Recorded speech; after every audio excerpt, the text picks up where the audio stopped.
o'clock. It's February 25th. Thanks for joining us here on ARC Rochester. I'm Abby Fridman. And I'm Stephanie Joseph. Welcome to ARC Rochester. We've got a packed show for you this morning, so let's go through what's brewing today. Yeah, a lot of stuff. Coming up at 8:30, actor Billy Baldwin will talk to us about a film that's being released this week. It highlights the experience of homelessness, and it's all based on a true story. Some of the profits made from the movie will go to help communities nationwide. And then at 9:10, we'll take you behind the curtain to meet the man behind the curtain himself, The Wiz. Actor Alan Mingo is in town to kick off the show's North American tour, which starts right here in Rochester. Yeah, really excited for that one. And then at 9:50, we're dreaming of warmer weather, and spring break is just around the corner. We'll talk to a travel expert about her tips for getting out of town.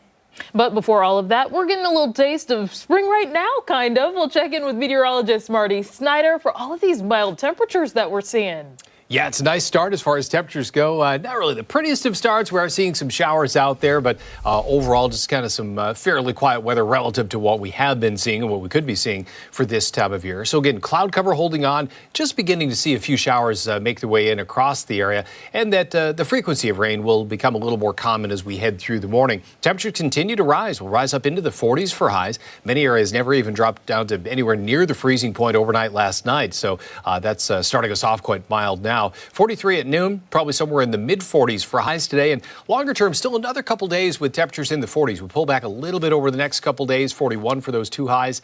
A lot colder on Friday, maybe even by late Thursday as well, but 25 on Friday.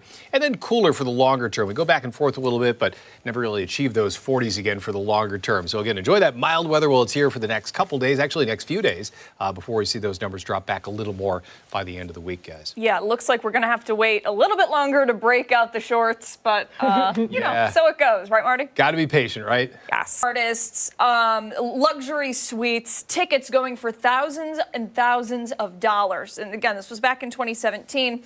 People went to the Bahamas, I believe, to go to this festival, and they show up and nothing was ready. Nobody was prepared.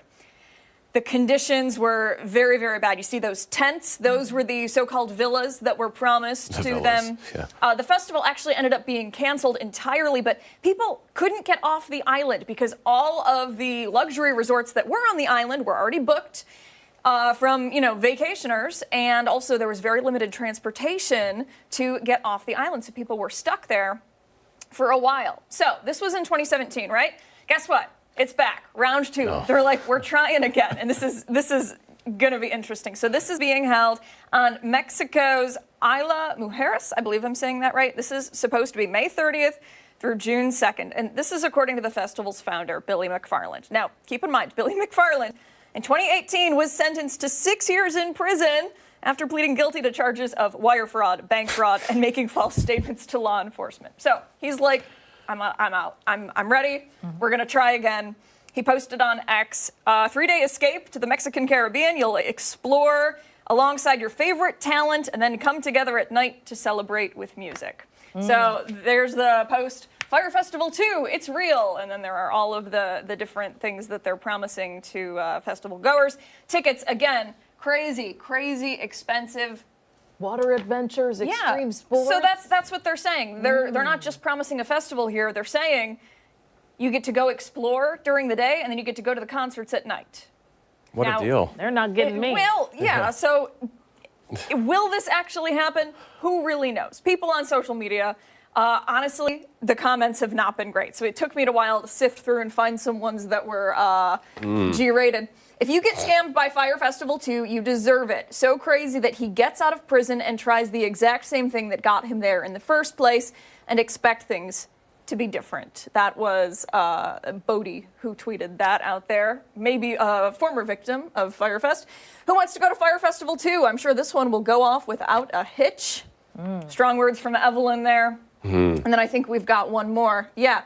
Billy McFarland is seriously trying to throw Fire Festival 2 in 2025. If you're wondering what that picture is there, that is the cheese sandwich, which was one of the only things served to festival goers, even though they were promised these luxury meals. And I still eat it. It looks good. I mean, hey, I guess if you're out there starving, hanging out in the tents, you might feel that way. But yeah, people are.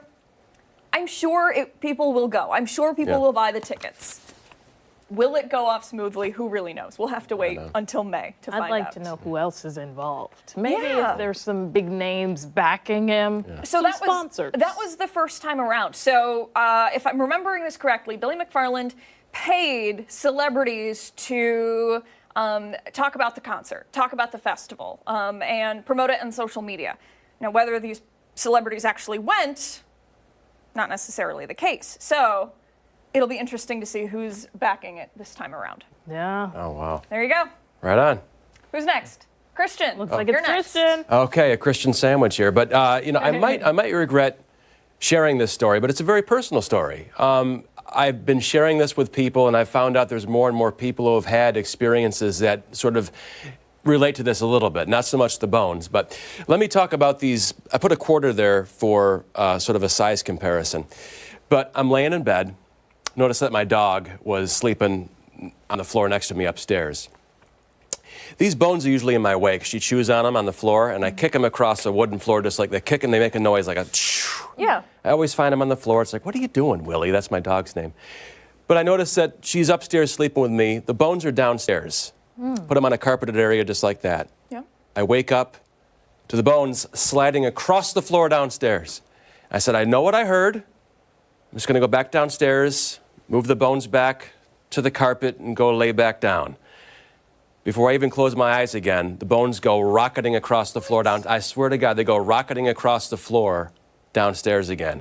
And I said, okay, this is very, very strange. And I would put them in like a deliberate T position, like, together in a very deliberate position. Wake up the next morning, they'd be sort of broken apart in different areas. And I called the Monroe County Paranormal Society. They were going to come over and take a look at some of this stuff, but I couldn't wait. I went like a week without sleep. I even emailed Ed and Beth saying, I got a great story idea for you. Now, granted, I'm not sleeping. But truth be told, I had to call St. Charles Borromeo. I called Father Pius, came over to do a blessing of the house, and it stopped. That's stopped. amazing. Yep. The more I talk about this quietly with people, people talk about these sort of things that they have seen, whether it might be like a shadow person or things when they were a kid, they remember stuff. So I've kept it quiet for a while, but it was a very scary experience because you're laying there in bed and you're trying to sleep with the lights on, and these bones are going across the floor, and everyone's like, well, did you have a raccoon or a possum in your house? No, I'm very tidy. I don't have any rodents or animals in my house. But just a very scary experience. And these aren't little tiny bones. I mean, you can see there from the quarter, they're like, like a fishing story. Oh, this big. I'm so glad that you mentioned this because I always feel like See? A lot of people are not like super spiritual about certain things. So like my family is very serious about cleansing the space. And so growing up, we would hear footsteps in the house actually. And we met with someone from church who was able to just sort of help with things. And we stopped hearing it for a long time. I don't know, I'm not there anymore, but hopefully they're not back. But yes, it's very important because you never know who was previously there before you. You see it in medical shows too. I'm thinking like Chicago Med, they cleansed a room as well because there was a superstition about people going to that room. So it's very real, guys. Yeah, it is, and it gets these discussions going. But the solution for me was calling St. Charles Borromeo, who came and did a blessing for free in the name of Jesus Christ, went, put the holy water, and it just, I'm telling you, it stopped. And I was good, and I'm very thankful to St. Charles Borromeo in Greece. That is an incredible story. No, thank you. When was this? When did all of this happen? A couple months ago, it was emailed. I remember emailing Ed and Beth in like the middle of the night, like this is because I was just up. Obviously, I can't sleep because I wanted to do a story with the Monroe County Paranormal Society, have them come through, but I couldn't wait. I said I just got to go get this taken care of because I'm not sleeping. It's been 3-4 days. And you're on edge constantly. You never know what's there and what's not. Wow. That's an incredible story. Thank you for sharing. That was very personal. I liked that a lot. Of course, yeah. Wow. All right, Steph, try to top that one. I'm not going to, but I have a story that's out of Colorado.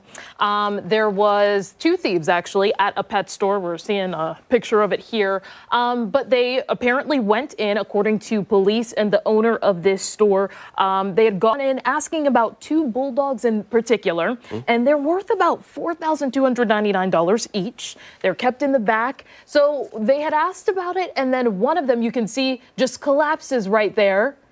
And that, we are being told, they were faking a medical emergency, and the owner says it appeared to be a seizure. So people obviously rushed to that person's aid while the other thief walks away and takes the two dogs.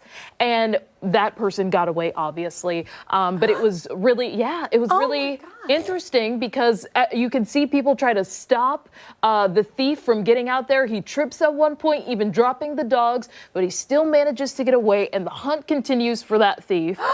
And but he took the dogs? And they're still missing. So the other guy that actually, fell was caught, a 37-year-old man. He was arrested for theft and faces some other charges, conspiracy to commit a felony, etc. And police are looking for 3 other suspects. So not even just the guy that took the dogs. What's interesting about this story, besides the fact that these 2 lovely angels were taken, was also that this was the second time that this store was hit in the same month. Oh my gosh. Yeah. So it's, I don't know, what do you guys think about the lengths that some people go to for something like this? Yeah, I don't know. Was there, like, the other 3 guys, were they the getaway car outside? I'm not sure, probably. Oh boy. Yeah, what a sloppy execution there. A sloppy execution. Well, yes, yeah. I agree. And you know what? Here's the thing. Medical episodes are nothing to joke about. And, I've talked about it pretty openly. My sister was born with a congenital heart defect. She had a heart transplant a couple years ago. But when we were in school, she had a medical emergency and collapsed and went into cardiac arrest. And I'm thinking about that kid that's standing there. Yeah. And that probably was very, very scary for him. Yeah. And that is, it's just cruel. Like, shame on that person for doing that, and for it's the whole thing is it's very bothersome. Yes. And very bothersome. One dog was stolen from 2 dogs. I'm Yeah. sorry, 2 dogs were stolen. Those poor little dogs. Yeah, and it makes you wonder, like, what's going to happen to them now? Like, why are the dogs? Where are they? Yeah. What are they doing with them? Have they been sold? Like, Yeah, nothing good. Yeah, And we don't know about a motive yet, but some experts know that for the resale value for these pets, it can be very high. We're talking about upwards of $10,000, for example. So that could potentially be a motivating factor, but there is a reward being offered, not only for the dogs, but also for the name of the person that took them. So I hope that they're able to resolve this soon, but Yeah, I certainly hope so too. Geez, Steph, that was good. Thanks. Yeah. All right, time right now, 8:14 coming up. The Rochester Model Railroad Club is rolling into town. Chris Lopez is live as they set up their open house. We're going to check in with him coming up after this. And don't forget that you can watch us on the go wherever you are by streaming us live on the 13 Wham YouTube channel. We're back after this.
8:17 on this Tuesday morning. Welcome back. The Rochester Model Railroad Club has been educating members on railroading since 1939. Yeah, they're a nonprofit that is always looking for new members, and they're holding their annual open house this weekend. So we go live to our Chris Lopez, who has been there checking things out this morning. Chris, what you got for us?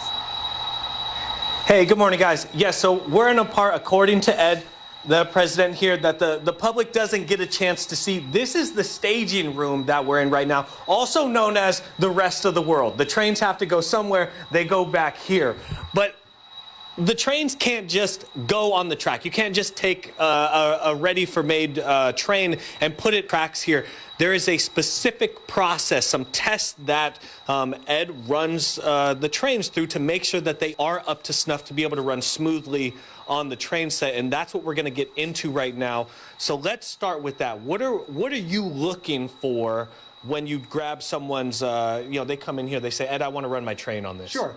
Well, back in the day, a lot of stuff was built from kits. A lot of stuff now you can get is what's called ready to run. And you could take it in a box and put it on the track, and it should go. But just because it says ready to run, we trust but verify.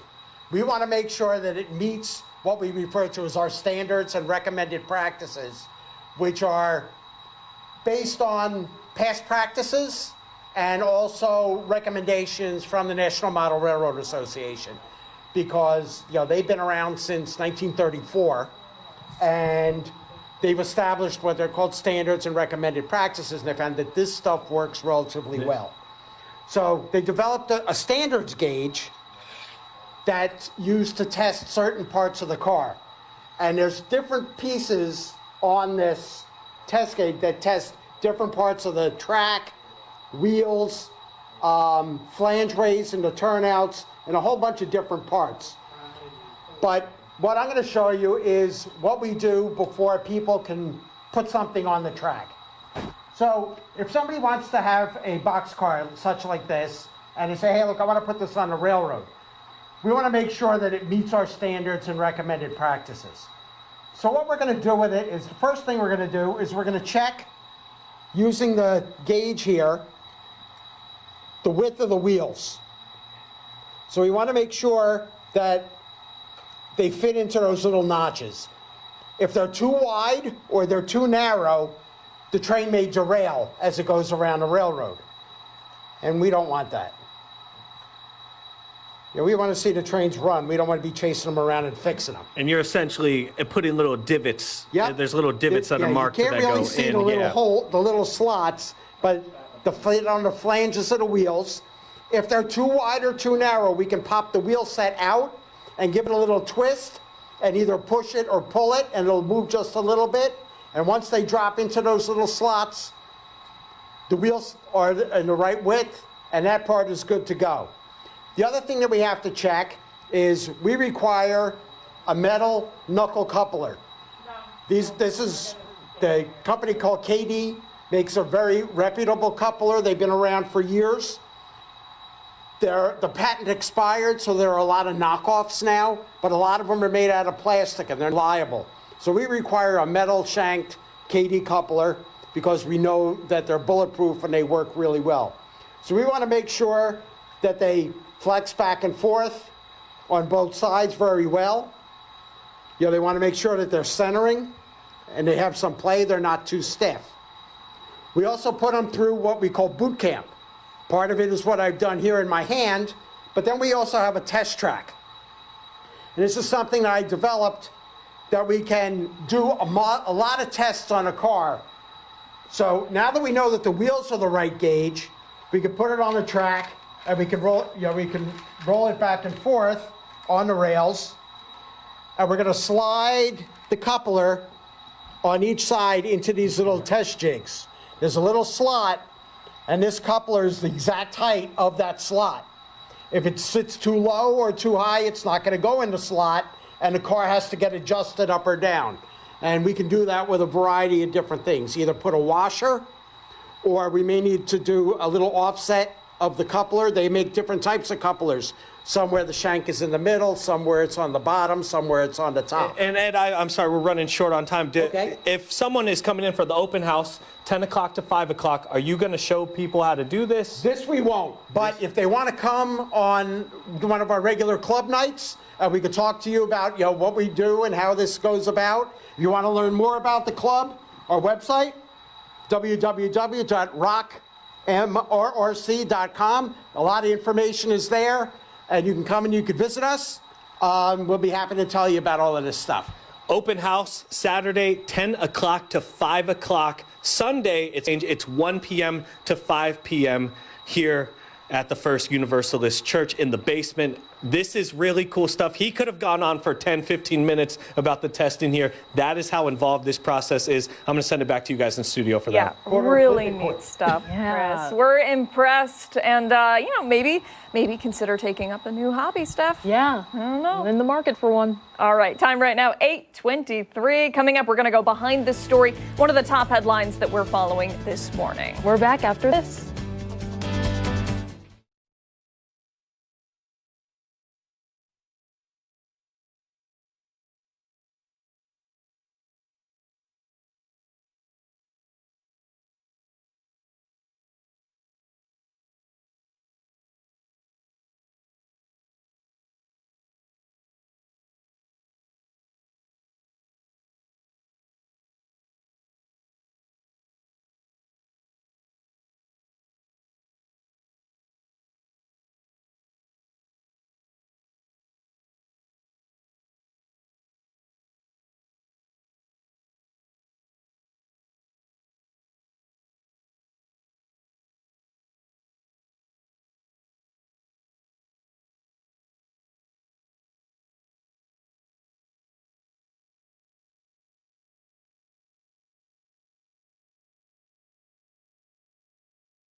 .25, we are taking you behind the story, bringing you the latest developments on some of the top headlines we've been following this morning. And today, corrections officers are heading into a 9th day of striking at corrections facilities across the state. Yeah, today, the attorney representing those officers will be in Erie County Court. This comes after dozens of striking officers were served with a cease and desist. Yeah, Christian Garzone is here with us this morning for more. If we can just go into some of the things that the cease and desist letter had talked about.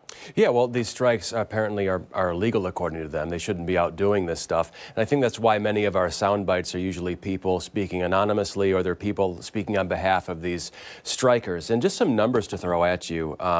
The docks employs approximately 13,500 corrections officers at about 42 prisons and 33,000 inmates across the state. It's no easy lift. And what a lot of these guys and gals are complaining about are these sort of very long 24-hour shifts, calling them, sometimes 36-hour shifts, calling them unsafe, because when you're that tired, you're not aware of your surroundings, of where you are. I mean, I can't even imagine staying up. Well, I can a little bit, maybe 24 hours, but when it's repeated like that over the course of weeks and months, it must really drag on and really, really take a toll and make these dangerous conditions even more dangerous, perhaps. Absolutely. And, you know, we've heard, like you said, anonymously from some people who are corrections officers or former corrections officers, and even their family and friends who say it is dangerous for them to be in there for so long, very little sleep, sometimes no sleep, and it takes a toll on family life as well. My goodness, we heard from some mothers who say they feel like single mothers at this point. They've got 2, 3 kids, and the husband is never home because they're working these shifts, and you can't really hear from them either. When are you coming home? You know, I don't know. I've got extended another 12 hours here. And it's got to take a real, we keep saying take a toll, but really be detrimental to a healthy relationship and family when you keep wondering where's my other parent? Are they going to be home today or not? It's just, it's a tough work environment all around. And they've been making a number of demands, for example, as they've been out there, one of them being obviously wanting to have reasonable working hours. But there's some more that's come out that we've learned about some of the conditions that they've faced. Anything that you can... Well, there's a lot to this, and it plays out day by day. But I do want to say that there are some consequences here for some of these guys staying out there. You know, a loss of state health insurance, they're considered absent without leave, and that's got to be weighing on their minds quite a bit right now, what might happen to them if they stay out there, but they certainly have a lot of support. Oh my goodness, from across the state. People in their corner fighting for them as they continue on with this effort for better conditions. And I want to make sure I'm getting this right. They're being told that they're violating Taylor's Law. Taylor's Law, correct? yeah. Can you tell us a bit about that? Well, it prohibits public employees from speaking out like this. So that's what they're in violation of, according to the state. And I guess the consequences remain to be seen, but no doubt their negotiations include sort of a way to get around some of the consequences for this stuff. And I know that we have a SOT on negotiations, if we can pull that up here just to hear about how that's going. This started with Governor Cuomo and Salazar, so it's not all her fault. But we tried to talk to her about it, and it was ignored. It was ignored. She was notified that she had 2 weeks to come to the table and talk to us. And she called our bluff, didn't believe that officers would go on a strike. She called that bluff. All she had to do was come talk. And that she referring to Governor Kathy Hochul there. Yeah, and I believe we have reached out to her office to get a comment about the cease and desist. We, as far as I know, have not heard back on that yet. But we do know that she has weighed in on the strikes in general and has called them illegal as well. She has, and our own Carly Miner has been doing fantastic work on this subject right here. So when she comes in today, I'm sure she might have an update for us on if we've heard back from the governor's office or not. And I should point out as well, a few hundred corrections officers have returned to duties to avoid any possible consequences for this. Yeah. And they were given that deadline, I believe, last week to return back. And also the National Guard having to step in, being deployed to a lot of prisons. Yeah, 6,500, right? Yep. Yeah, and to keep law and order inside the walls there. Yeah. All right. Thank you, Christian. And we will you. definitely check in with Carly at some point today, too, to get an update. You'll likely see that coming up on 13 WHAM as we make our way through the afternoon and into the evening hours. Hey, stick around. Ark Rochester will return right after this.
8:33, welcome back. This Friday, a groundbreaking feature film on homelessness is being released. The movie No Address is inspired by true events and tells the story of a group of people experiencing homelessness, spreading the message that it could happen to anyone. Yeah, and this morning we're hearing all about it from actor Billy Baldwin, who's starring in the film alongside a stellar cast. Good morning to you. Good morning, Abby and Stephanie. How you doing? Fantastic. So let's just go ahead and for viewers at home, give them an overview about what this film is all about. Well, this is a film about hope and redemption and second chances and healing and forgiveness. It's a beautiful film called No Address. It tracks the different paths that can lead to homelessness. One of our characters is a young woman that ages out of foster care. Another one has a mental health issue. Another one is a PTSD veteran. My character, a very interesting character that has it all: wife, child, career, the paycheck coming every Friday, and all of a sudden you realize everybody is a couple of rent payments away or a couple of paychecks away from possibly living in their car. So this film is a very beautiful examination of that tough topic, but it offers a lot of redemption, lots. Absolutely. Billy, I'm wondering what kind of research was done for you to prepare for this role? Well, I've done a lot of research for roles over the years, playing cops and firemen and combat veterans and stuff like that. But this was interesting. I was in quite a few homeless shelters and homeless encampments. In fact, we were in so many doing research in different cities, 20 different cities in 18 states. And we wound up spinning a documentary off the film. The film is No Address. The doc is called Americans with No Address. And we spent quite a bit of time in the encampments, which was very eye-opening and a very powerful and beautiful experience. And I know it's something that we've seen in our community, but other major cities as well, with people that may set up those encampments around different areas. How does this film sort of approach, but also challenge some of the perceptions about what leads to homelessness? Well, I think there's a couple of things. First of all, it was compounded by COVID and the fentanyl crisis. That's made the situation a lot worse in recent years. I think what we're trying to sort of help frame is to reframe, actually, from a homelessness problem to a mental health crisis. That's really what the homelessness problem is. And, you look at the several million people that we have, there's 1.656 million children. Is it their fault? If someone ages out of foster care, is it their fault? If someone has a mental health issue, is it their fault? One of the misconceptions is some of these people are saying, oh, they're doing drugs. Well, they don't see a doctor like we get to see. They don't get to see a psychologist, a psychiatrist, an internist who can diagnose anxiety, depression, bipolar, PTSD, and give you the proper, not that I'm saying medication is always the answer, but it could have helped a lot of these people, and they are self-medicating with alcohol and fentanyl on the street because they don't have proper access to health care. It really seems like an eye-opening film. Billy, we're running out of time here. It's being released in theaters nationwide on February 28th. Out of everything, what do you hope people will take away from this movie? Well, like I said, I hope that they'll frame it as a healthcare crisis. I hope they'll understand that in many parts of this country, they're doing remarkable, highly effective work. We're on the right path. And next time you see somebody that's homeless, they want to be seen and they want to be heard. Say, hey, how you doing? How's your day going? Have a great weekend. Look at them, smile. Don't bury yourself in your phone and pretend like you're talking to somebody. They want to be seen and heard. So very good. Give them a smile and a hello. Yeah, compassion is so important. Thank you so much, Billy. Absolutely. Really appreciate it. Thank you for your time. Thank you. Time right now, Thank you. 8:37. Coming up after the break, we're going to check back in with Chris Lopez, who is on track, showing us a very fun open house. We're back.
The Rochester Model Railroad Club, among other things, is dedicated to educating people about railroading for both model and full-size trains. Yeah, the nonprofit is holding its annual open house this weekend at First Universalist Church on South Clinton Avenue. And that's where we find Chris Lopez this morning. He has been giving us an inside look. And Chris, it's been a really entertaining morning, just for us here, but I imagine for you too.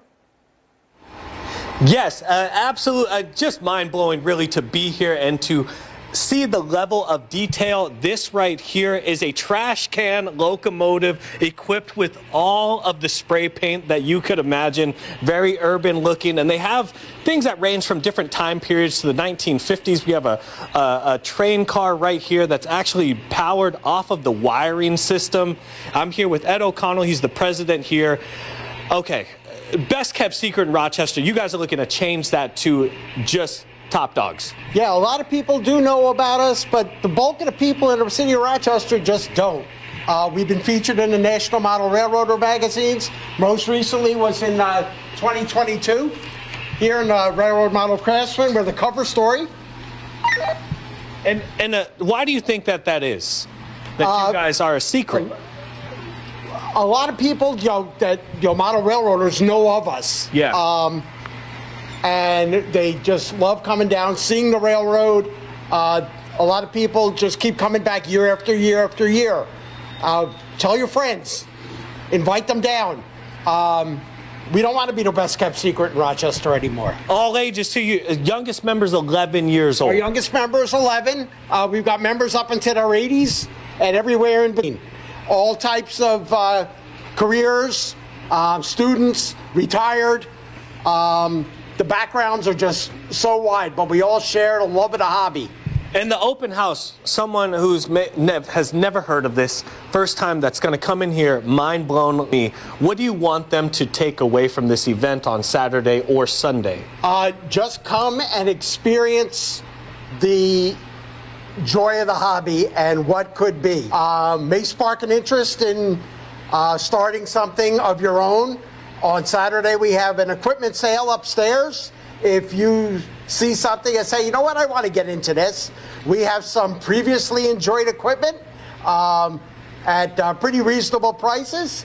You could get yourself in something, and once that spark grows, just keep fanning that flame, and you can come down on our Mondays, talk to us. We're willing to teach you just about anything. Come down, ask questions.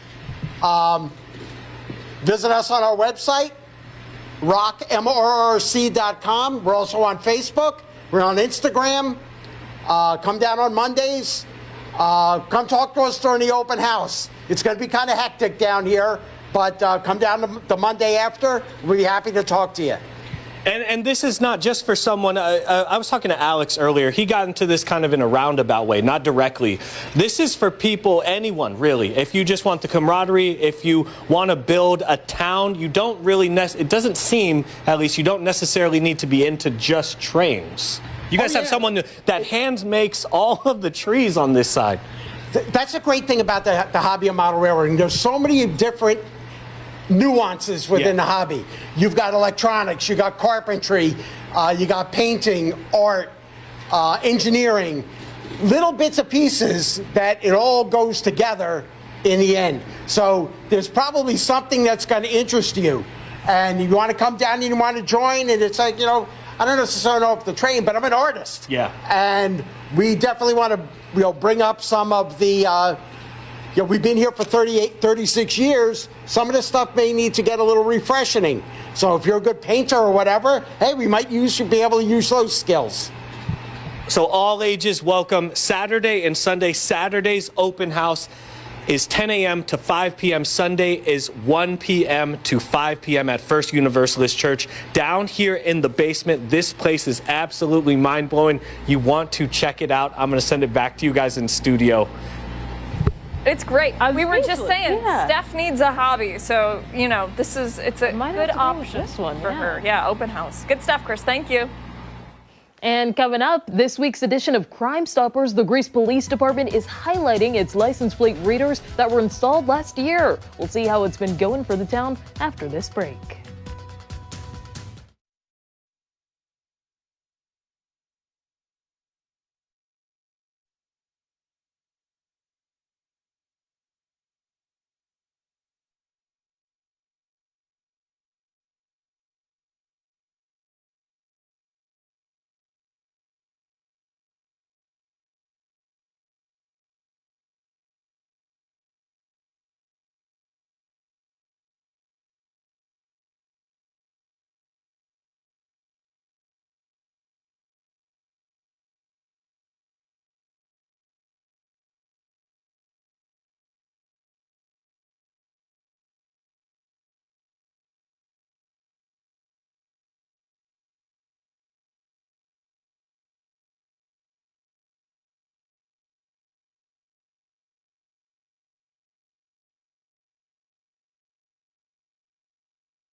8:47. It is time for this week's edition of Crime Stoppers. This morning, we're getting a closer look at the town of Greece's license plate readers. Yeah, they were installed late last year, and Captain Michael Prokowski from the Greece Police Department is here to tell us more about their impact. But before we even get into that, tell us a little bit about these license plate readers.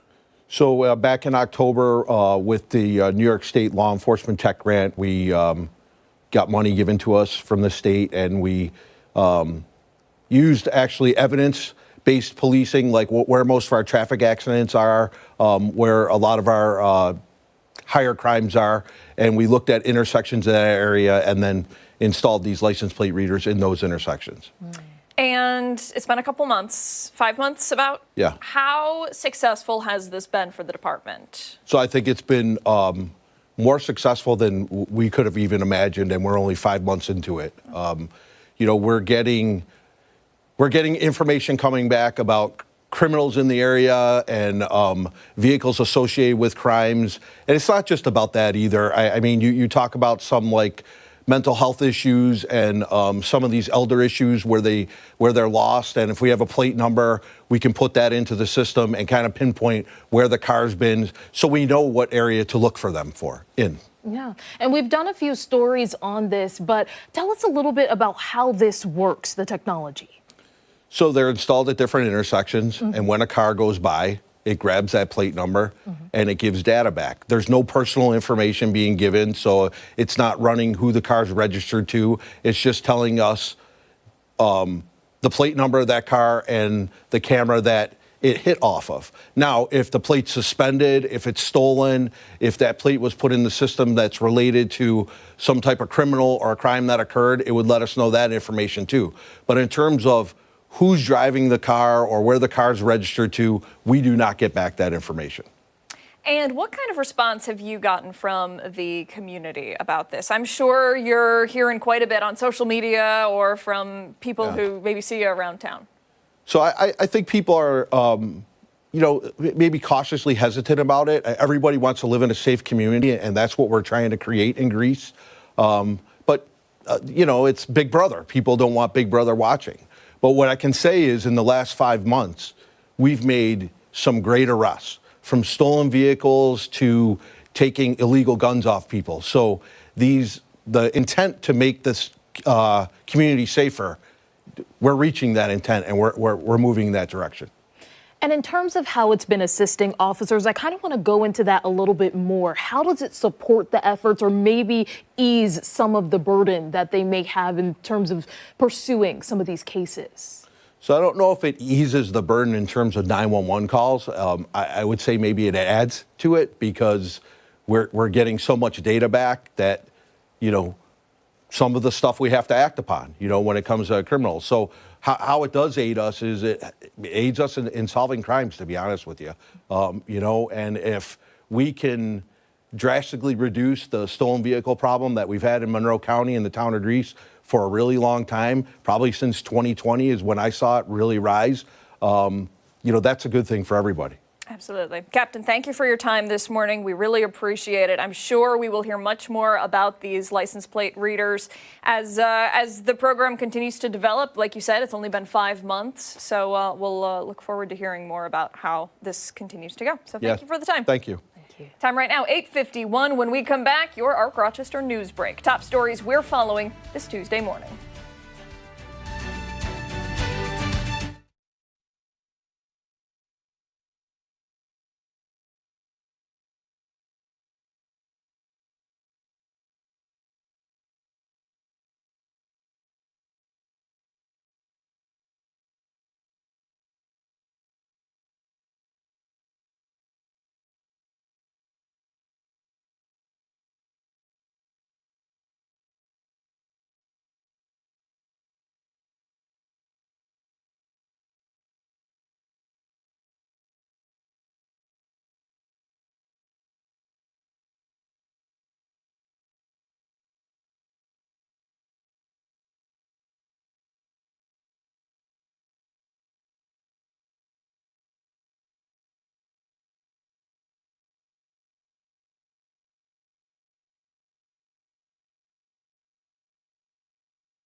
Good Tuesday morning. I'm Christian Garzone. Thank you so much for tuning in. Here is your ARC Rochester news break.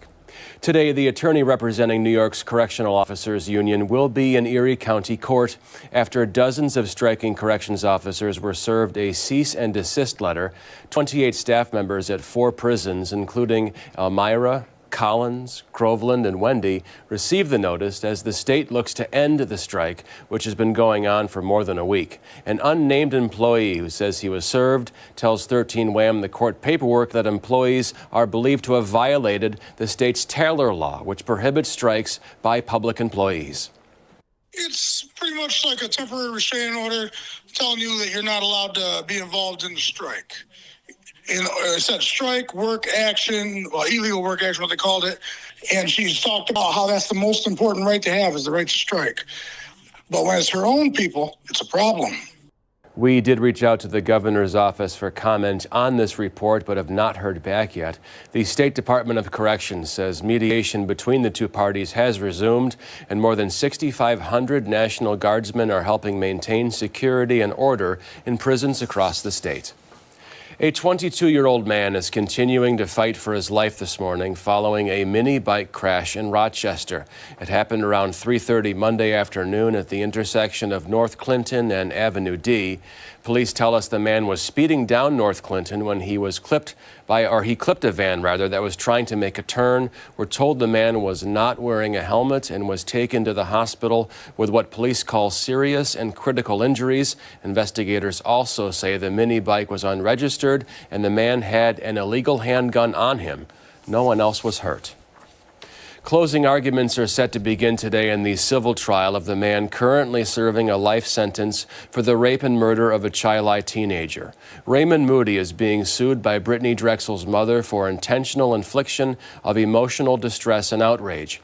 She's also suing the hotel where Drexel stayed in when she vanished during a spring break trip back in 2009.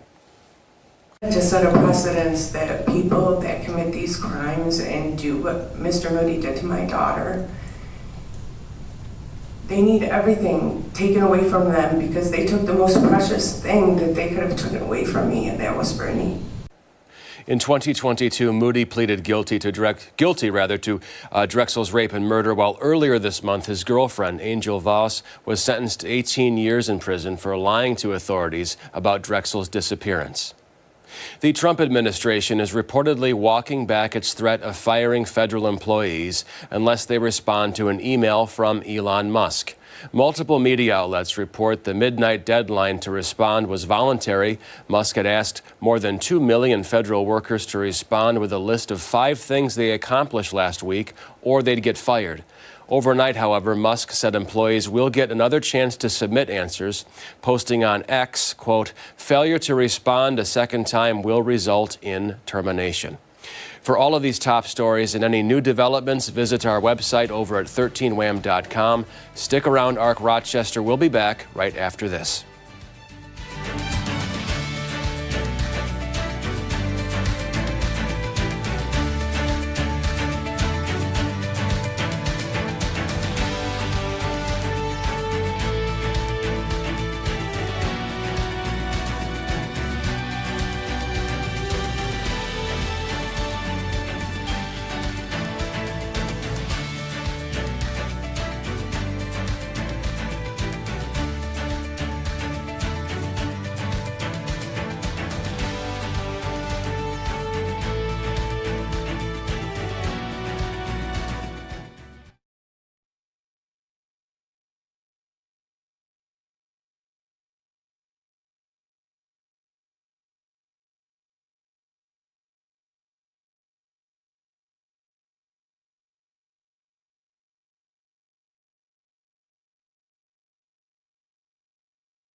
o'clock on this Tuesday morning. I wish you could see just how people jam when they're in the studio love to the this music. music. It's a bop. It is. Honestly, we need What some can I lyrics say? to go along with it. I don't know what they'd be. Thanks for being here. I'm Abby Fridman. And I'm Stephanie Joseph. Welcome to ARC Rochester, as we've said. Let's dive right into what's trending right now. Yeah, our first story this morning. An icon in journalism stepping down from his post. Oh my goodness. Lester Holt, he announced he's stepping away from the anchor desk of NBC Nightly News, and I was quite shocked by this because he's been such a pillar, not only in journalism, but also in my home, especially during the pandemic. We'd always tune in and watch him. Yeah, for me as well. I distinctly remember when he took over the news desk, replacing Brian Williams, and, he's always been a really strong leader, I think, in the journalism industry. The good news is he's not leaving TV entirely. He's going to continue hosting Dateline, which is a great show.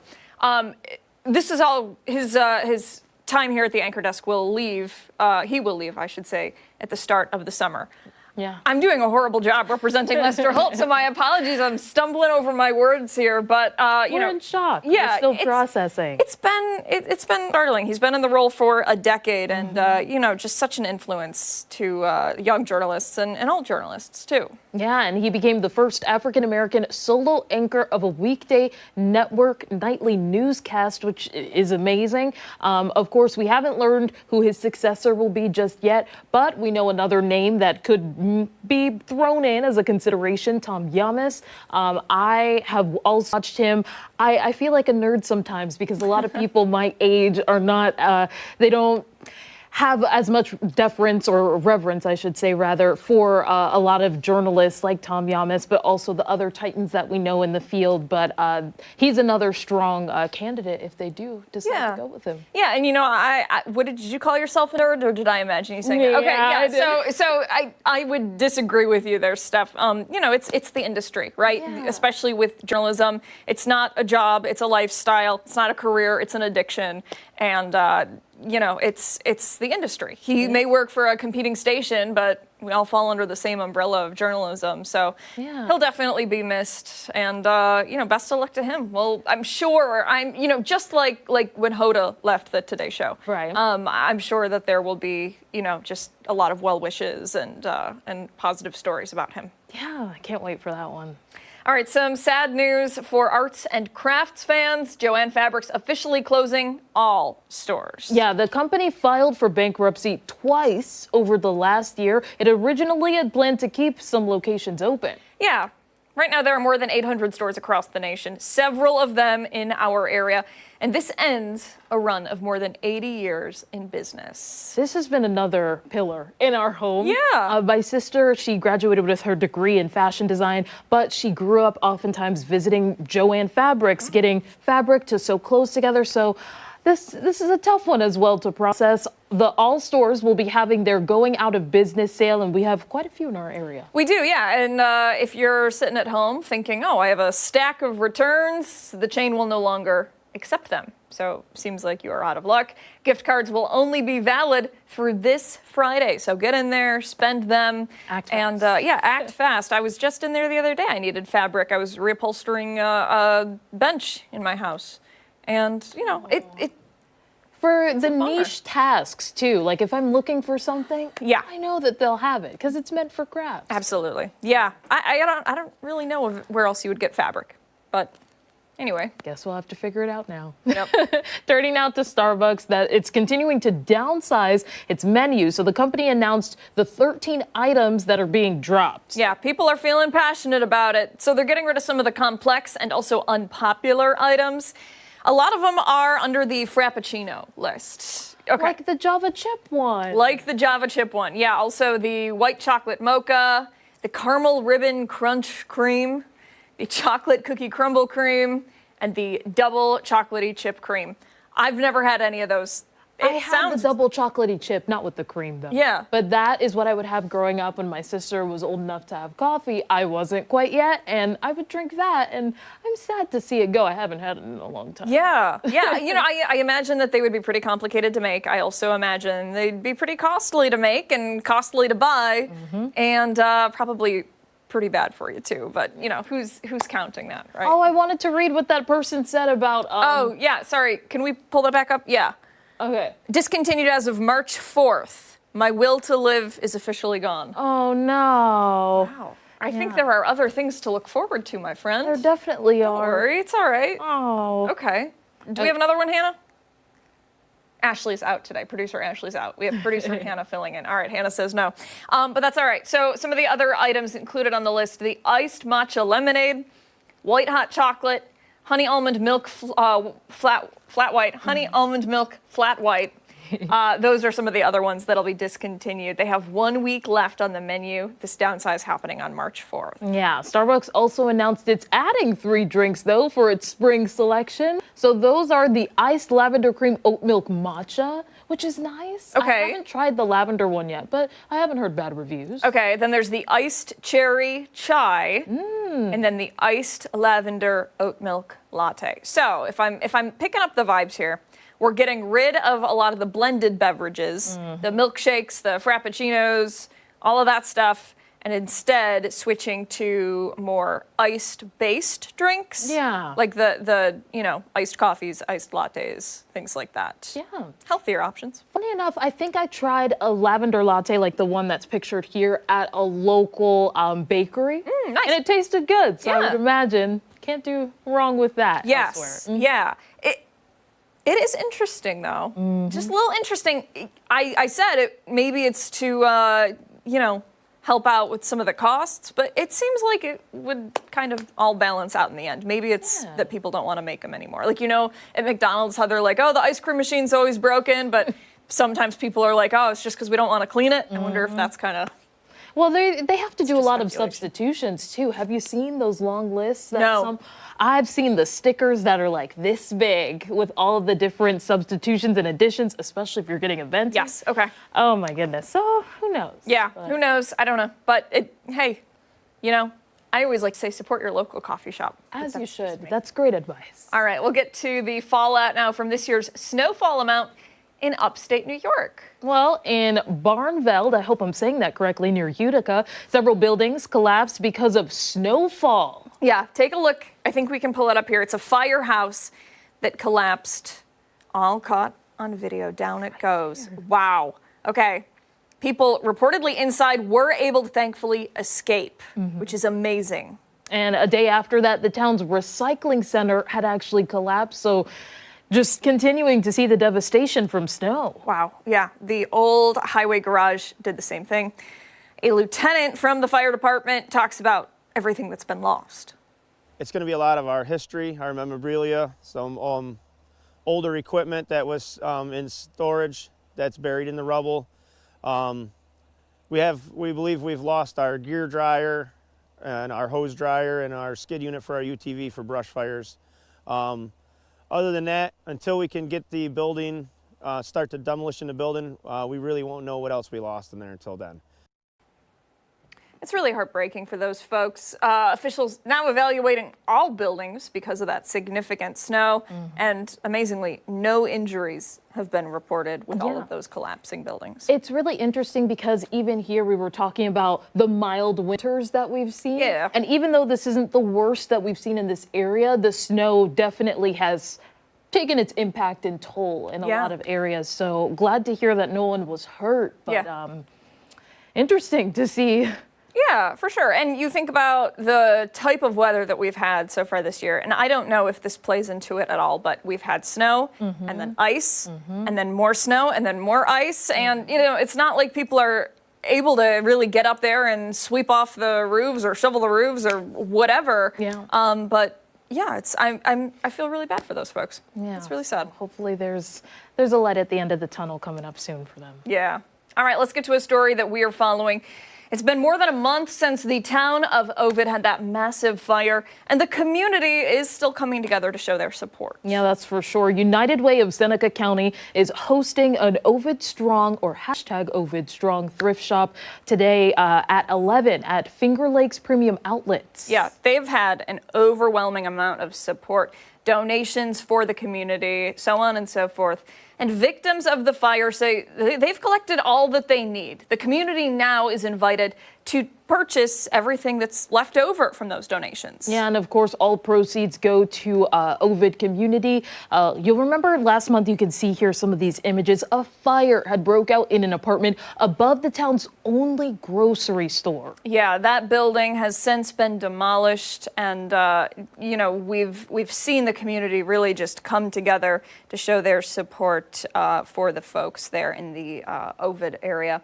Happening today, you can buy clothes, toys, household items, and even furniture that has been donated.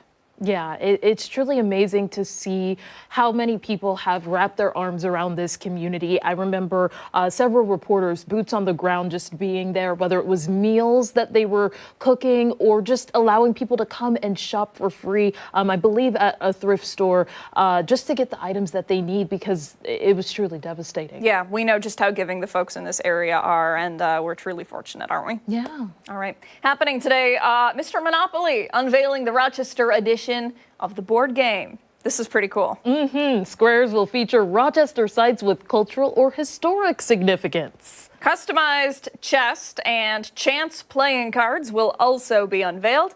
Folks had the chance to suggest certain locations, and they've had the opportunity to do so since July. Steph, do you have any guesses for what might be on the cards? Oh my goodness. I'm thinking of all the different staples. Do you think the Strong would have their own? Oh, it wouldn't shock me. I think so. No.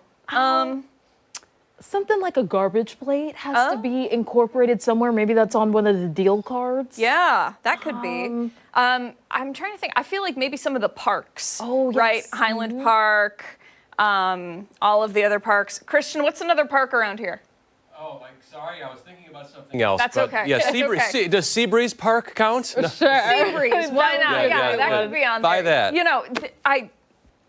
I'm trying to think of the railroads here. It's been a while since I played Monopoly. But yeah, like maybe Nick Tahoe's would be on there as well. And Maybe Seneca Park Zoo. Seneca Park Zoo, that's another good one. Yes, absolutely. I'm trying to think. Eastman Museum? Oh, yes. Eastman Another Museum. The staple. whole Eastman stretch. Yeah. Perhaps. Eastman Theater, Eastman Museum. Yeah. Eastman House. Yeah, all that good There's stuff. so much.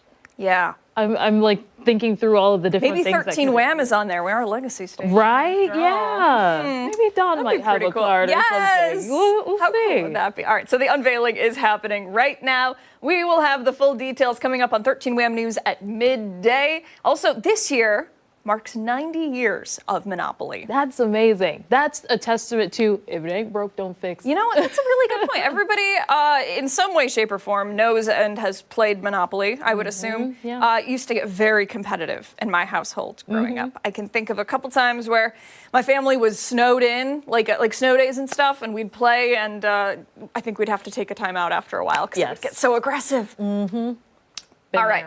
And finally, the Rochester International Jazz Festival has announced its new title sponsor. This was a bit of a surprise to us this morning. Yeah, it's Rochester Regional Health. So the festival will now be known as the Rochester International Jazz Fest in partnership with Rochester Regional Health. RRH has been a sponsor of the festival since 2010, first helping with free outdoor shows and then later helping out with the Club Pass program. Yeah, and this year's Jazz Fest runs from June 20th through the 28th. When I got to cover it last year, I remember being in the big tent, as they called it, which I believe was sponsored by RRH. So it was really cool to be in that space, but also now to see the broader approach and role that RRH has in this. I got to see former American Idol contestant, I believe, there. So it was amazing to be there. It is amazing. And Steph, now that you are part of the Good Day Rochester, Fox Rochester, Arc Rochester team, I can guarantee you that in some way, shape, or form, you're going to be involved with our Jazz Festival special. So buckle up, because it is, I'll be honest with you, it is a ton of work, but we always have a really great time, and you'll get to see some really neat things that you won't get to see anywhere else. I'm excited. I mean, if last year I was covering it every day for 7 days, so I think I could do, or really 5, but I could do it. I'm excited. Yeah, awesome. We're excited too, and you should be also. Time right now, 9:15. Stick around. We're back on the other side of the break.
9:17, welcome back. One of Broadway's best is easing on down the road to Rochester. The Wiz launching its North American tour here in the Flower City, and we're getting a closer look at the production. Yeah, the production is in town through this Friday at the West Auditorium Theater. This morning, we're meeting the man behind the curtain, the Wiz himself, portrayed by Alan Mingo Jr. Good morning to you. Good morning. I love this production. I remember watching it with Diana Ross, for example. What has it been like to be able to put this thing on its feet? Well, first of all, at this 50th year anniversary, to be able to step in the shoes of someone like Richard Pryor, who actually did it in the movie, and Andre DeShields, who did it on Broadway, it is a true honor to now introduce this to the rest of the country, what we just closed on Broadway. Absolutely. Tell us a little bit about your character and what it's like playing him. My character, I don't want to say a con man, but you know, he is a sort of a used car salesman. Okay. But you know, he's trying to get out of Oz too, and so unfortunately he uses Dorothy to help him, you know, kill the witch to get out of Oz. But he's a lovable, witty, smart guy. He's not necessarily the bad guy, although I love playing bad guys, so. It's fun. It's really fun. Yeah. To come to work, to get out your frustrations of the day is sort of a good time. Absolutely. Yeah. So what is it like playing this larger-than-life character? I remember whether it's The Wizard of Oz or even The Wiz, you see it's this big booming voice, for example. Yeah. You find that fun? Oh my God, it's great. You know, we sort of had to, we've actually added both the movie that you know from Diana Ross and The Wiz and the Broadway version and sort of mixed the two together. Oh. So for those who know The Wiz from the stage version, you're going to love it. And for those who are introduced to the movie version, you're going to love it there. And so it's sort of a combination. So I was able to create my own Wiz. My Wiz is sort of almost like a little Willy Wonka-ish. He's a little unpredictable. Oh, okay. Yeah. I love these images that we're seeing right now. Tell us about the set and the costumes. It looks beyond fun. You know what? The great thing about launching a national tour is that we've gotten we started cutting and adding and flourishing and sort of adding all the accoutrements and sort of the sprinkles of seasoning on it. So by the time you get to see it, it's gone through the process of sort of our editing. We just finished rehearsals last week. We did 4 performances, which were our previews here. And now today through Friday, you'll get to see what, you know, our special edition to what we did to The Wiz. Yeah. And there's so much fanfare just around this story in general, whether that's with Wicked Now or even The Wizard of Oz itself. What has it been like to really give a light to this story, this version of The Wizard of Oz? Well, you know what? The great thing is I say that our audience members come in sort of with the knowledge. It's sort of the best folklore, sort of the Wizard of Oz sort of canon. From Wiz to the Wicked to the Wizard of Oz, someone has a connection to the story. So when you see Dorothy, you kind of know who Dorothy is. When you see the Lion, you sort of know who the Lion is. You know who the Scarecrow is and the Tin Man, but now you get to see our version with our sort of jazz and hip hop and R&B sort of flair, people that sort of look like us. So you know the story, but now you get to see our version of it. And quite frankly, we knocked it out of the park. The music, and we just got nominated for a Grammy for our soundtrack. Congratulations. So I think we knocked it out of the park with the music. It's familiar for those who know the show, but it also introduces it to a new generation. Absolutely. Yeah. For somebody sitting at home who's interested, what would be the one thing you would say to them to convince them to go to the show? This show is all about joy. All about joy. You'll see the colorful costumes, which to me it makes me happy. Sometimes I go to the side of the stage and just watch some of the wonderful dance numbers we added. But to me, the show is all about joy. Yeah. Okay, I have to ask you really quickly. Yes. What's one of your favorite songs? You know, and it changes it changes. Sometimes I find myself singing in the shower, realizing, oh, I like No Bad News. That's a good one. Next thing you know, I'm singing Ease On Down the Road.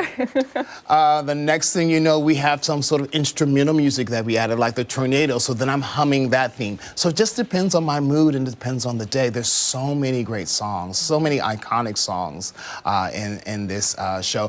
Can You Feel a Brand New Day? That was actually written by Luther Vandross. So there's a lot of history, a lot of shoulders we're standing on with this show. Yeah. Very cool. Thank Yeah. you so much for coming in today. Oh, We thank you for appreciate having it. me. One last time for somebody who wants to go see the show, when does it open? Well, we have tickets tonight through Friday. We're leaving on Friday, so get your tickets now at the West Her Auditorium. Awesome. All right. Thank you so much. We appreciate it. Thank Ticketing you. information will go over on foxrochester.com. And coming up, we'll take you behind the story with one of the top headlines that we've been following this morning. We're back after this.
.25, we're taking you behind the story, bringing you the latest developments on some of the top headlines we've been following this morning. Yeah, so federal workers are looking for a little bit of clarity as chaos continues following an email sent by Elon Musk. Our Christian Garzone joins us now with more on what's exactly happening here. This is something that we first learned about yesterday. Yeah. Tell us a little bit about what they were told to provide. Well, yeah, Elon Musk is asking for 5 things they accomplished the prior week. And some agencies told people not to comply with that right now. FBI, DOD, there were others. And if you watched President Trump yesterday with Emmanuel Macron, the French president, they had kind of a long presser. President Trump was saying, well, it's a way to see who's actually working, to see who, it's a way of like figuring out who replies to the email, to see who's actually responding to emails, because I think he's implying some people might be on a payroll who aren't doing anything. But it was a fascinating press conference to watch. But that was put on hold because they're just not sure what to do right now. But Elon Musk is giving another chance for people to provide this list of 5 things of what they accomplished, or they could face termination. But again, it's this push and pull, the back and forth. A reminder, we're nearly $37 trillion in debt as a country. We're trying to make cutbacks. But of course, I was involved with the federal workforce for a while. I have a lot of friends, part of that community still, who are asking, like, what's going on? I'm on edge. I'm uncertain. Not sure really what to do. Yeah. And what else are you hearing from them? Are they getting, let me ask you this. Yeah. Are they getting guidance from their supervisors? They just got this blanket statement, 5 things that you did in the last week. Is there a form that they're filling out, or is it just send an email to your supervisor? I think it's just an email to send in to your supervisor or to a Doge email or whatever. And I really adore these people a lot. They're very, very good friends of mine. I did work in government service, like I said, for years. The first government job I had after military service, I covered the Pacific as a military journalist for 3 years. That was very, very intense. I really earned my paycheck and then some. It was a lot of austere environments, running around. Then I got another government job for a year. And just to give you a little background on the conditions there, I lasted about a year. We had every other Monday off for whatever reason, 30 days paid vacation, every federal holiday was off. I felt it wasn't challenging enough for me. So I left federal service. I kind of gave it up because I felt like I wasn't being engaged as much. And I think, as journalists, we're used to a higher pace, right? As soon as the go, go, go stops, you kind of think, what's happening? So maybe that was part of it too. But it just wasn't for me. But a lot of people, they work in the military 20 years, they get out, they naturally segue to federal service. That kind of pace is for them because you finally slow down a bit. But certainly the uncertainty they're facing now is very concerning for them. And I don't blame them because it's just kind of this back and forth, ebb and flow, come and go with he said, this, that, the other, and everyone's kind of caught up in the mix. I think we all agree with this giant debt we have of nearly $37 trillion. Cuts have to happen. But what's the method? How do you approach that? And people are complaining now that this is just a little bit too hectic, a little bit too chaotic right now. Yeah, on both sides of the aisle, there has been a commentary about the pace at which this has gone, as you have sort of spoken to. I know that we have sound on this. Let's see if we can pull that up with a senator and a congressman. This is going to have a profound effect on our government and what's happening. It about doesn't mean all that the you young never make people any who- cuts. It's how they're doing it for shock and awe instead of actually making our government more effective. Just ease up a little bit so we can actually get some really good things done, but make sure it's concisely done without a lot of negativity. And, one thing that Trump did say that was interesting yesterday at that press conference is the reason the FBI, the DOD, other departments didn't comply is because if they listed 5 things they did last week, it very well could be classified. Look for UFOs, whatever it might be. Sure. So that's another reason Trump was saying there's that back and forth. But still, it's not really fine-tuned as much as I think people would like, this process. Yeah, not so simple as it may seem. Exactly. All right. Christian, super interesting. I imagine that more information will come to light as we make our way through the rest of the week.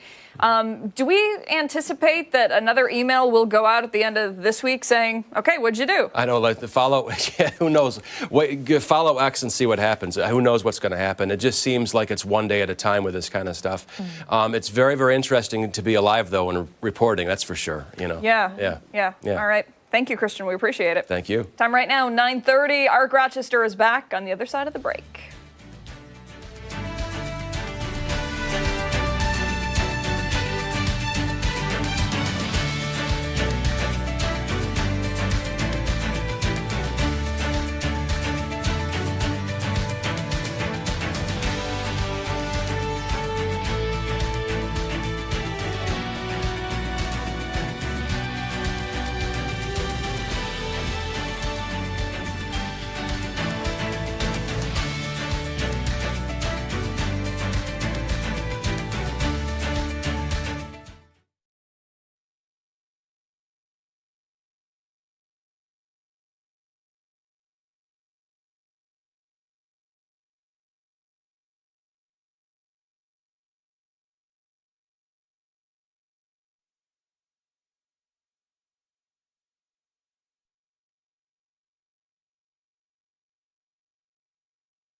Welcome back. A new program featuring artificial intelligence is being offered at the Golisano Institute for Business and Entrepreneurship, hoping to integrate the budding technology into building a business. Here to tell us more about the program and how it all works is the president of the Golisano Institute for Business and Entrepreneurship, Ian Mortimer, and the assistant vice president for education, technologies, and innovation, Graham Anthony. Good morning to you both. Thank you for being here. Great to be here. Thank you. I think that AI can be a little confusing for a lot of people because there are so many elements that go into it. So let's just break it down. Tell us right off the bat what exactly this is and how it can impact people. Yeah, well, let me tee it up and then I'll hand it over to the expert if that's okay. So one of the things we've learned in our year and a half of being open is that productivity and innovation is going to be defined by your ability to use AI tools and technologies. And so in a matter of 6 months, we built out a brand new AI innovation hub, have made some great hires, and thought that we would adjust and tweak our signature 2-year program to offer a 1-year AI in business certificate for students who are individuals who are thinking about skilling up. And so that's kind of where we're at right now. But our students take 12 credits of tech anyway, and this is just another level of that development. So what will the curriculum kind of look like then? It's 1 year. Half of it is business and half of it is going to be in artificial intelligence, data science, that kind of thing. Wow. Yeah. And so as you were going about creating this, what were some important things to consider or factor in to make sure that, students can be leaders as they head out? It's a great question, and it is about leadership. I mean, the knowledge is half of the case, in that all of our students are expected to engage and act like business professionals. And so once you have that foundation, then the knowledge and the requisite knowledge becomes the added value. And so in our signature program, it's about entrepreneurship, business, marketing, finance, accounting, et cetera. This is another flavor of that, focusing on tech and AI. How will your students benefit from this when it comes to getting a job in the work world? I mean, we're already seeing a lot change in terms of how artificial intelligence can impact business. And I actually think that there's a gap in how kind of businesses are adopting it. We're not seeing the adoption, but we are seeing the potential, right? So some of our students recently actually just put out a bunch of really like apps and things that really you would be happy to see in an IT program, right? And these are folks who maybe wanted to be tech entrepreneurs, and we're seeing them able to really accelerate that development right within the Institute using artificial intelligence. We also want to take the anxiety out of it too. I mean, this is kind of a new thing, and for many students and individuals, regardless of age, you can see kind of the anxiousness that that they express when they're trying to understand this. If you take that out of the way and take the knowledge and the individuals and bring them together, magic happens, and we're seeing it already in our classrooms. And I'm also wondering when it comes to application of AI, for example, you kind of talked about it before, but how do you sort of go about incorporating this in so many different fields when it comes to business? Like we're hearing about ChatGPT, for example, people go to it on a regular just for advice, but when it comes to the business world, how is it being applied? Sure, right now we're seeing AI start to be productized, meaning that it's actually going to be something that you can purchase off the shelf or as a software product. And realistically, it's kind of the sweet spot for this program in the sense that now we can get to a place where you can sort of automate business processes and use AI to do that automation. It's a really great time to launch something like this, I think. I mean, a good metaphor would be how Excel changed accounting, right? Like, so if you want to do spreadsheets, back in the 80s, you would be doing them in hand and doing the math by hand. Excel comes along and increases your productivity in finance by 100x. You'll see that in everything in AI. Very interesting. For somebody watching at home who is like, sign me up, I'm totally down, how can they get involved with the school? GolisanoInstitute.org, and we're accepting applications for this program for the fall, and we have a little bit of time left for the spring enrollment for our signature program.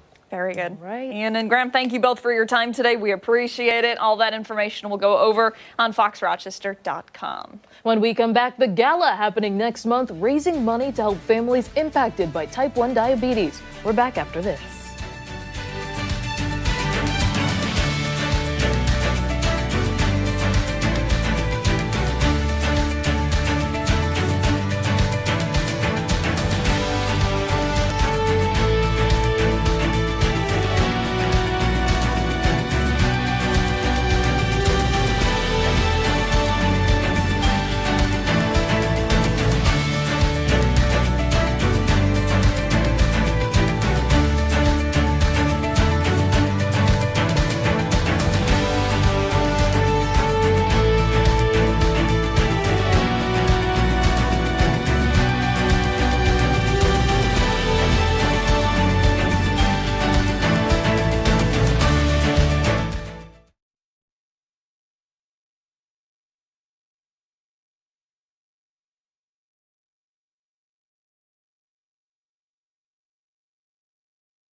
941, welcome back. Happening next month in your community, Breakthrough T1D is joining forces with the Locust Hill Country Club for an unforgettable night, and it's all for a good cause. The organization is the leading global type 1 diabetes research and advocacy organization, and this year they're hosting a gala to raise funds. Yeah, it's on March 29th at Locust Hill, and this morning we're joined by Market Director Matt Steffen and the Austin family, Ben and Neela. Their family has been impacted by type 1 diabetes. Good morning to the both of you, all three of you actually. Good morning. So let's just start off with this gala. Tell us a little bit more about it. Yeah, so we've had the gala for decades, and this is our second one back since COVID. It's an opportunity for us to come together as a community and raise vital funds to help cure, prevent, and treat type 1 diabetes. It is such an important cause.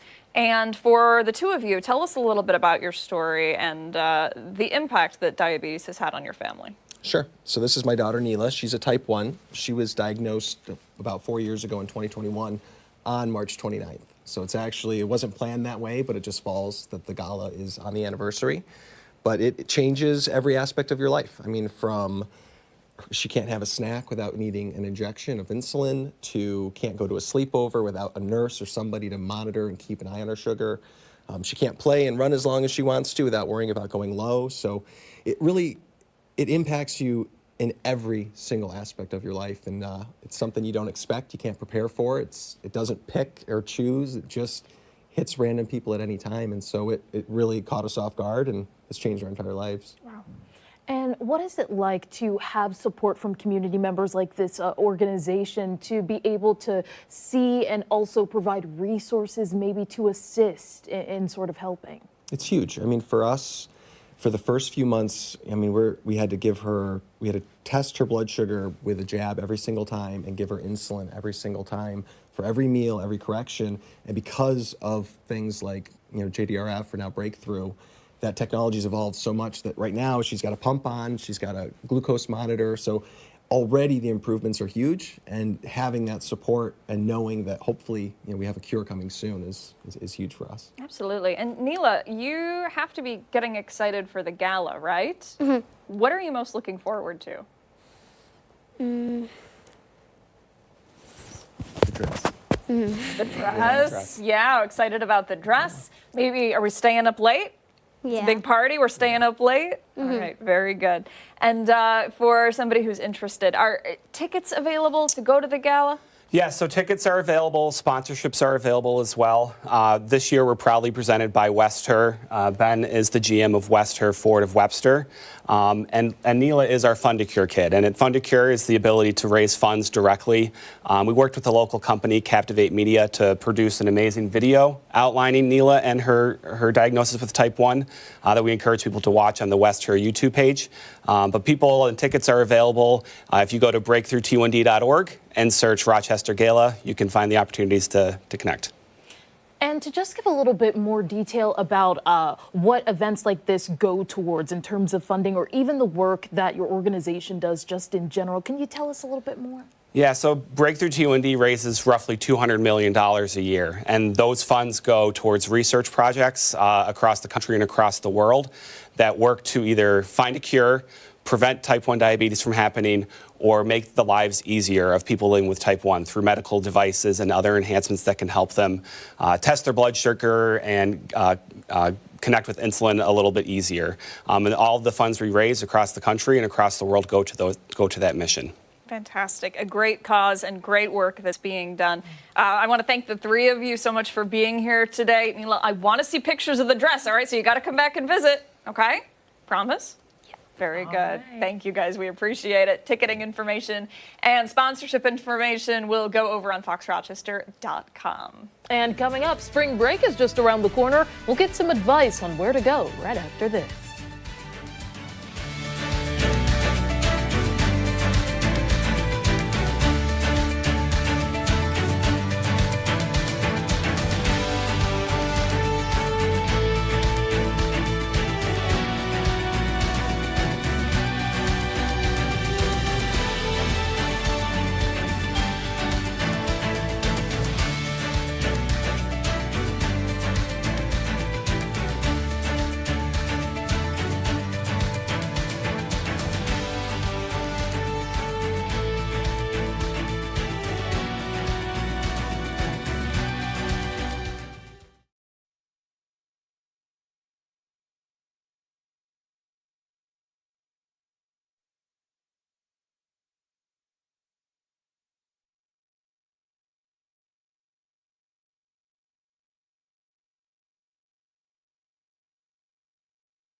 Well, we're in the middle of a very Rochester-like winter. Some milder temperatures today, though, but on the bright side, spring break is right around the corner. Yeah, giving us a little more advice and some insight on traveling from Rochester this year is travel expert Janine Tornator. Janine, always good to see you. Where are you right now? Great to be here. So today I'm coming to you from Haywood County, North Carolina. We're about 30 minutes outside of Asheville. And I have to tell you, this destination is in the heart of the Smoky Mountains. You can see the Rocky Face mountain right here behind me. It's comprised in Haywood County of 5 really unique mountain towns. You have Maggie Valley, Waynesville, Lake Junaluska, Canton and Clyde, and all of these little towns are really unique. They have great Americana downtowns, fantastic dining, local shops and businesses. But what this destination is really all about is disconnecting, being a part of nature, enjoying all of the great outdoor activities there are here. There's world-class hiking. There are crystal clear streams for trout fishing.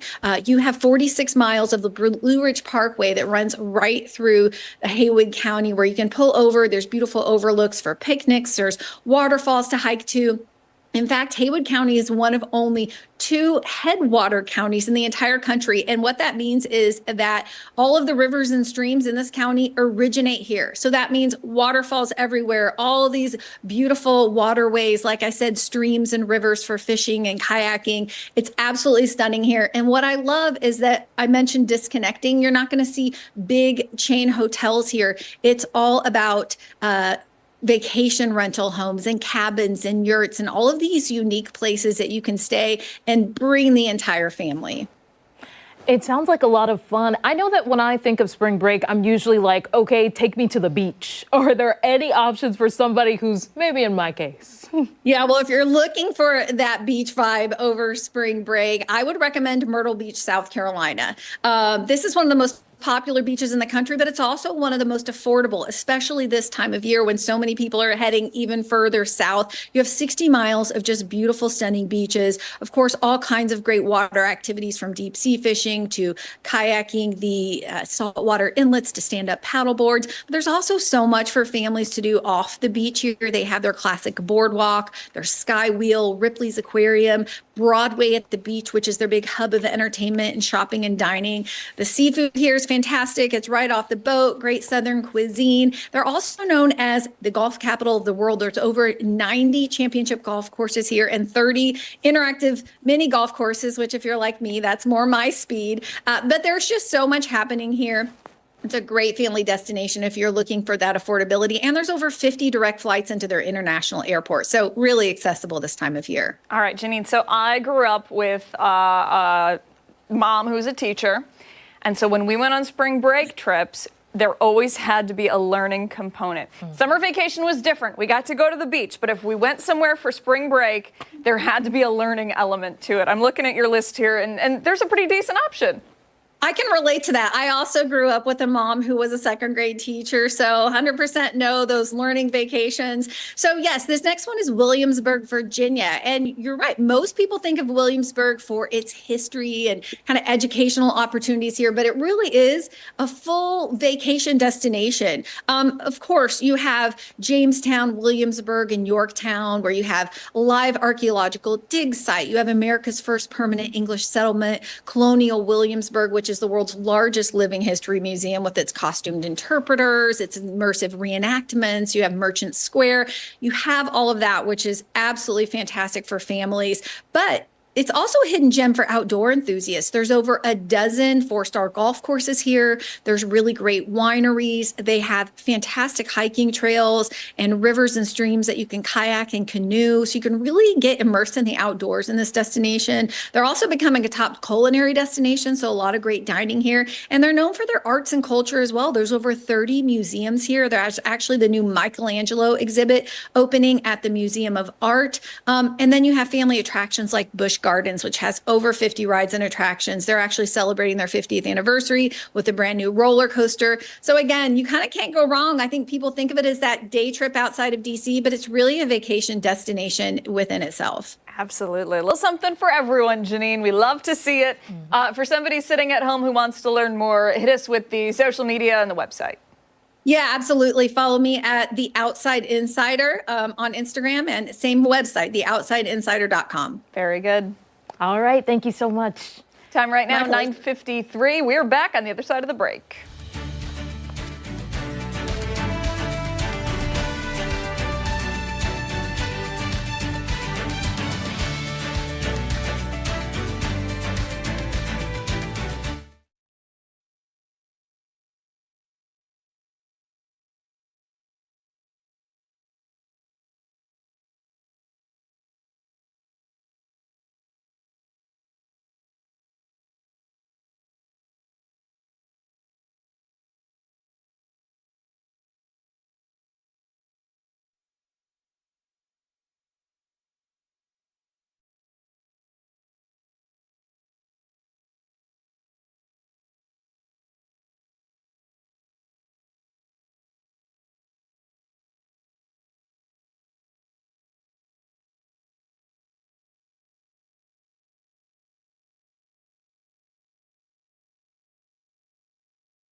(9:56). That'll do it for us this morning on ARC Rochester. Steph, high point of the morning. I think the Wiz interview was fun. Yeah. Nice seeing all the costumes and going down memory lane. Yeah, absolutely. I'm jealous once again of Chris Lopez. Really interesting stuff with those model trains and their open house happening this weekend. There really is just so much to do in our area. We're really fortunate to have such a jam-packed schedule full of fun. That is for sure. Yeah. Good stuff. All right. We are thrilled that you spent the morning with us, and we will see you again tomorrow morning. Starting at 4:57 over on 13 WHAM ABC. Yeah, but we've got some more live local news coming up later. 13 WHAM News at midday. We'll see you tomorrow. Have a great day.